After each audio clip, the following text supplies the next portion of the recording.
You can't even imagine what it feels like to sit at your daughter's dinner table, surrounded by laughter and warmth, and suddenly get a text that chills you to the bone. If you think you know how this story ends, you're in for a shock. Because what happened after I got that message changed everything I thought I knew about my family and about myself. Before I tell you what I found out that night, I want you to do something for me. If you've ever had a moment where your instincts screamed at you to run, or if you've ever been caught in the middle of a family secret, hit that subscribe button, like this video, and share your story in the comments. You're not alone, and your voice matters here. Let me take you back to that evening. It was a Friday, and my daughter Emily had invited me over for dinner with her and her husband, Tom. The house was filled with the smell of roast chicken and fresh bread, the kind of meal that makes you feel at home. Emily was radiant, laughing as she set the table, while Tom poured wine and made small talk about work. For a moment, I let myself believe that everything was perfect. We sat down to eat, sharing stories and memories. Emily asked about my week. Tom joked about his new boss, and I felt a rare sense of peace. But just as I reached for another helping of potatoes, my phone buzzed. I glanced down, expecting a message from a friend or maybe a reminder. Instead, I saw a number I didn't recognize, and a message that made my heart stop. "Get up and leave. Now, don't say anything to your daughter." I stared at the screen, my mind racing. Was this some kind of prank? A wrong number? I looked up at Emily, her eyes bright with happiness, and felt a wave of dread. I tried to act normal, but my hands were shaking. I excused myself, saying I needed to use the restroom. In the hallway, my phone buzzed again. Another message. "Trust me, Leah v. the house. Don't look back." You might be wondering what I did next. Did I ignore the warning? Did I confront Emily and Tom? Or did I listen to the voice in my head that told me to run? I'll tell you, but first let me ask you. What would you do if you got a message like that in the middle of a family dinner? Would you trust your instincts, or would you risk everything to protect the people you love? Let me know in the comments. And if you haven't seen our story about the father who discovered the truth behind a simple gift, watch it next. Sometimes the smallest warnings hide the biggest dangers. I decided to listen. I grabbed my coat, made up an excuse about not feeling well, and left the house as quickly as I could.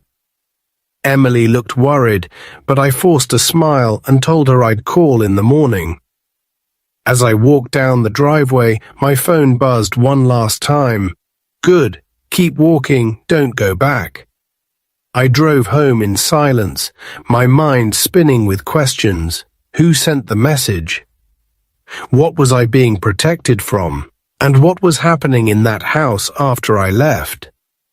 If you've ever had to trust a stranger's warning, you know how terrifying it is to walk away from everything you know.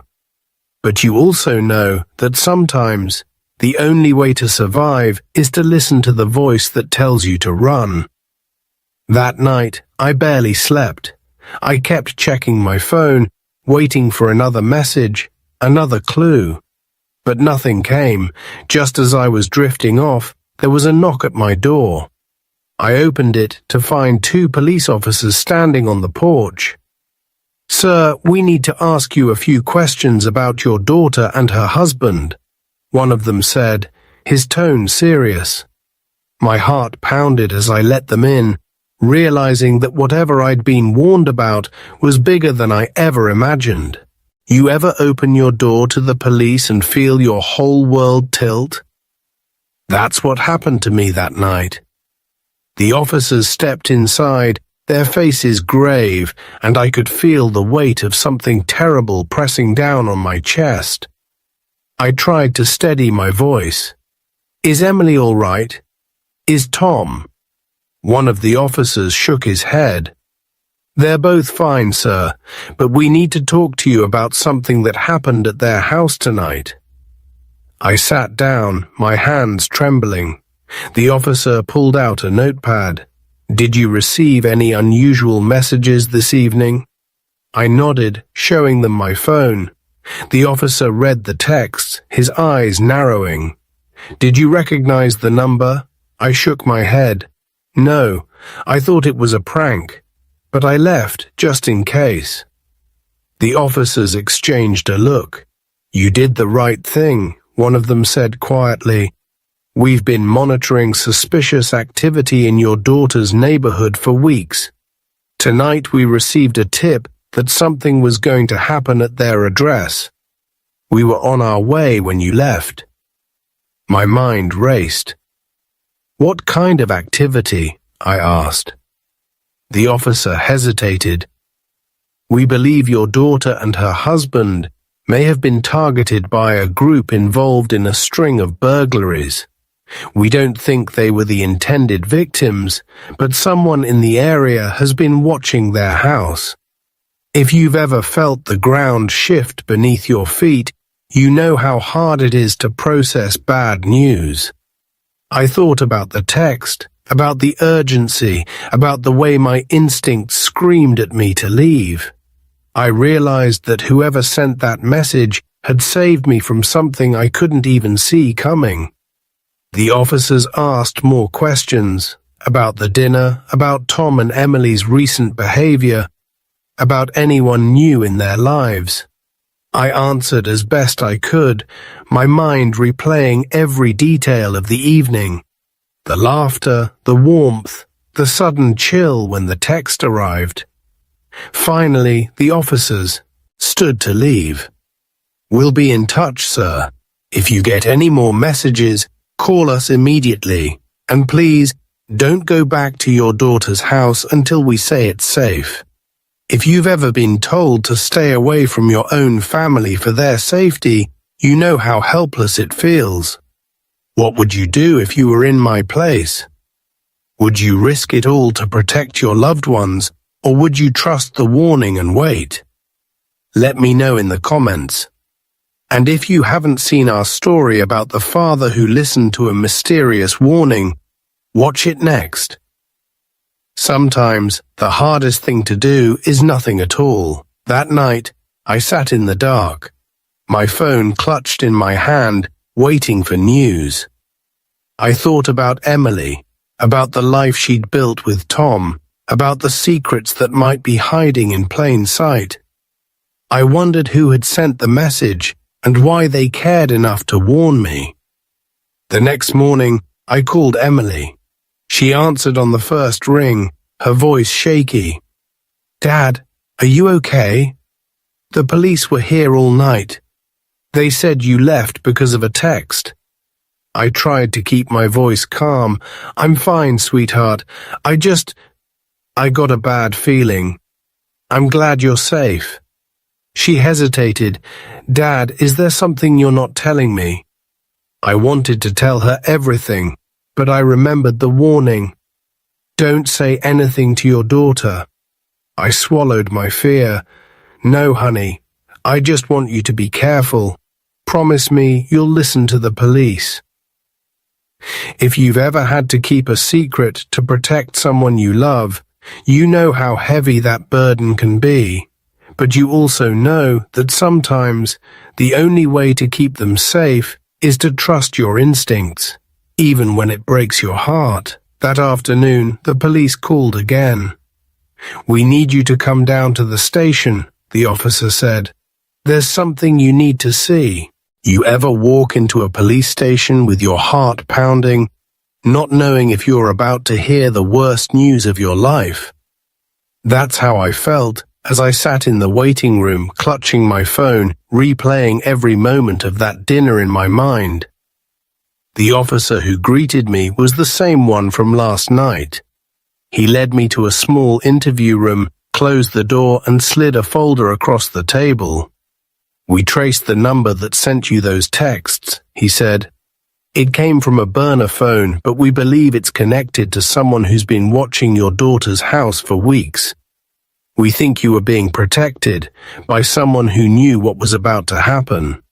I tried to process his words. Protected? By who? He shook his head.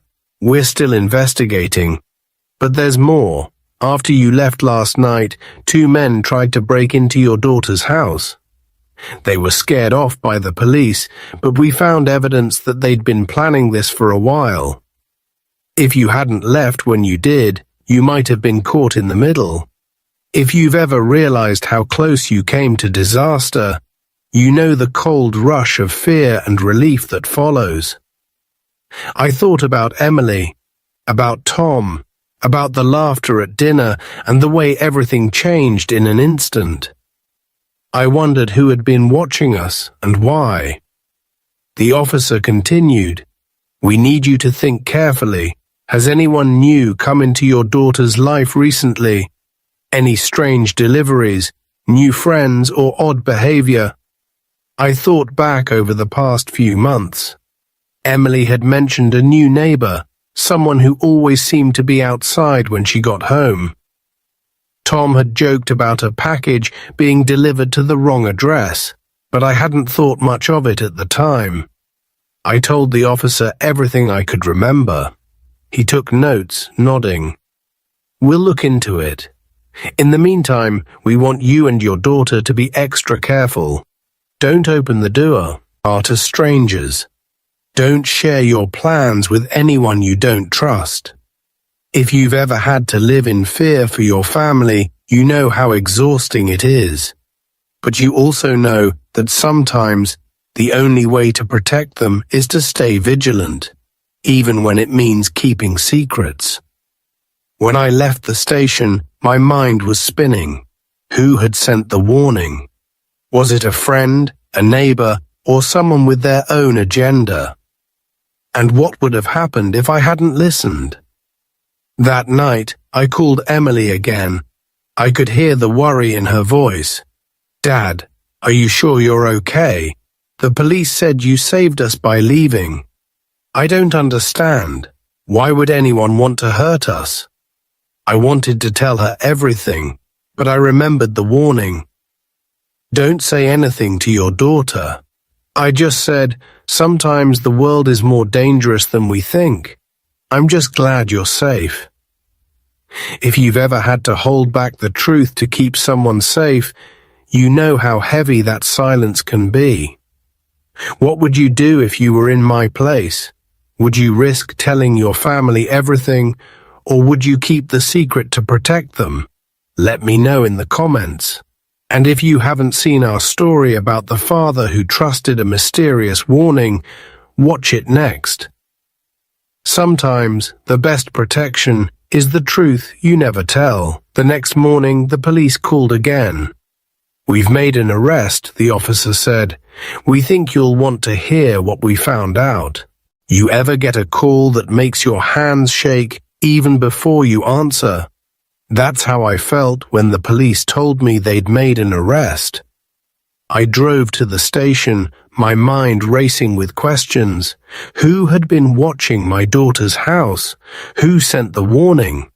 And why did they care enough to save me? The officer met me at the door, his face serious but a little relieved. "We picked up a man last night, not far from your daughter's neighborhood. He had surveillance photos of your family, notes about your routines, and a list of addresses, including yours."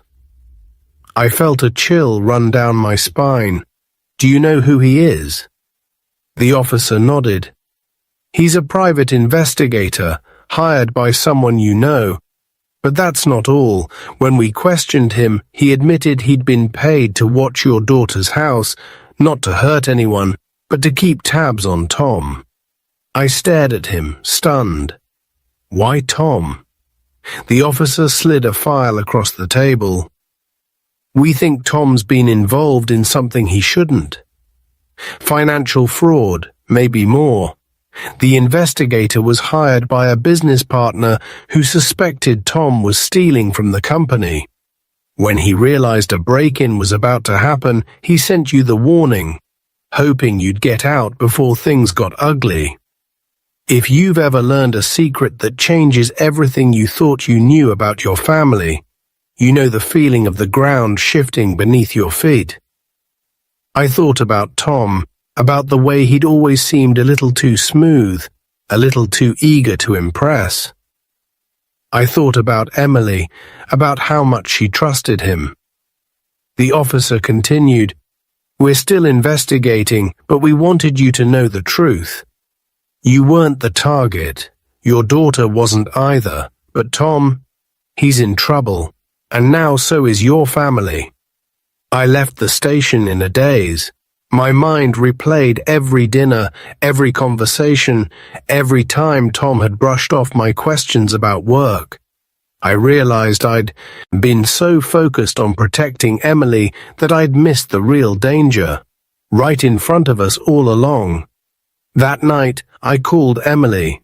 I wanted to tell her everything, but the words caught in my throat. How do you tell your daughter that the man she loves is at the center of a storm she never saw coming?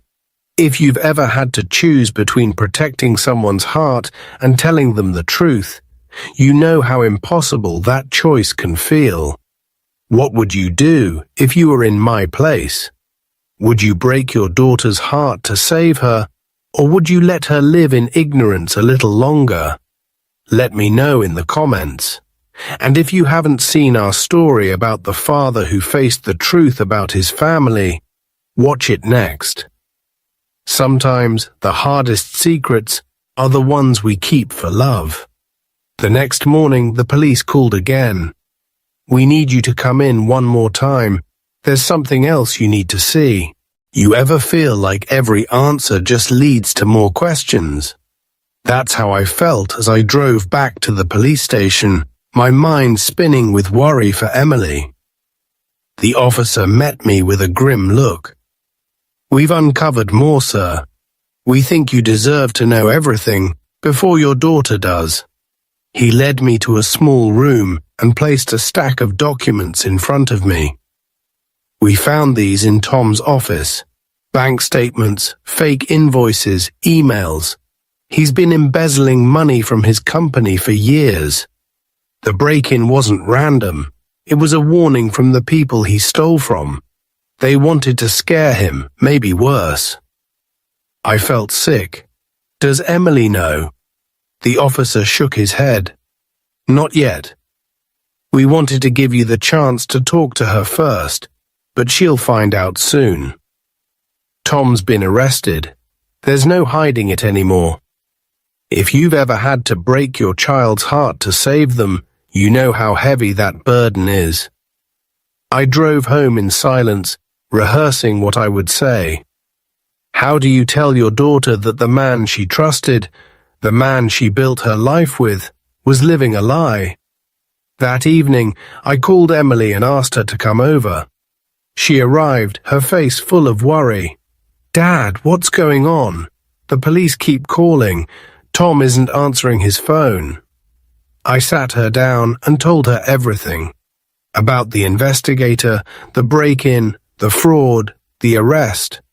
I watched her face crumble as the truth sank in. She covered her mouth, tears streaming down her cheeks. How could he do this? How could I not see it? I hugged her, holding her as she sobbed. "You loved him, Emily. You trusted him. That's not a weakness. That's what makes you human. If you've ever watched your child's world fall apart, you know how helpless it feels.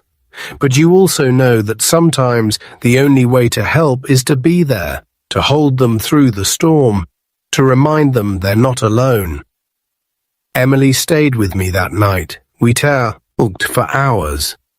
About Tom, about trust, about how sometimes the people we love most are the ones who hurt us the deepest. I told her about the text, about the warning that saved us both, She listened, her eyes wide with shock and gratitude. "Who sent it, Dad?" she asked. I shook my head. I don't know. But whoever it was, they gave us a second chance. If you've ever been saved by a stranger's kindness, you know how powerful it is. What would you do if you were in Emily's place? Would you ever trust again? Let me know in the comments. And if you haven't seen our story about the father who listened to a mysterious warning, watch it next. Sometimes the greatest gift is the truth, even when it hurts. That night, as Emily finally drifted off to sleep, I realized that sometimes the last step isn't about revenge or justice. It's about picking up the pieces and starting over, together. You ever sit with your child in the quiet after a storm, realizing that sometimes survival is its own kind of victory? That's how it felt in the days after Emily learned the truth. She moved back in with me for a while. Her world turned upside down, her trust shattered. I did my best to be there for her, to listen, to let her grieve not just for Tom, but for the life she thought she had. The police kept us updated. Tom confessed to everything: embezzlement, fraud, even lying to Emily about where their money came from. The company pressed charges, and Tom's face was all over the local news. Emily couldn't leave the house without someone whispering. Couldn't open her phone without seeing headlines about her husband's crimes. But slowly, she started to heal. She went back to work, reconnected with old friends, and began to rebuild her life. We spent long evenings talking about the past, about her mother, about the kind of future she wanted now. I told her how proud I was of her strength, her honesty, her willingness to face the truth even when it hurt. If you've ever watched someone you love put themselves back together, you know how inspiring it can be. What would you do if you had to start over from nothing? Would you let the pain define you, or would you use it to build something new? Let me know in the comments. And if you haven't seen our story about the father who trusted a mysterious warning, watch it next. Sometimes the best revenge is simply surviving and thriving. One afternoon, Emily and I sat on the porch watching the sun set. She turned to me, her eyes clear for the first time in months. "Dad, I don't know who sent that text, but I'm grateful. It saved us. It gave me a chance to see the truth before it was too late." I nodded, feeling a peace I hadn't known in a long time. Sometimes the people who save us are the ones we never meet. But the real strength in our comes from what we do with that second chance. As the months passed, Emily found her footing. She started volunteering at a local shelter, helping other women who'd been betrayed. She laughed more, cried less, and slowly the light came back into her eyes. If you've ever found hope after heartbreak, you know how precious it is. What would you do if you were given a second chance? Would you take it, or would you let fear hold you back? Let me know in the comments. And if you haven't seen our story about the family who rebuilt after betrayal, watch it next. Sometimes the most powerful stories are the ones we live through, and the ones we choose to tell. Thank you for listening. Hold your loved ones close, and remember, sometimes the best thing you can do is trust your instincts, and never be afraid to walk away when your heart tells you it's time.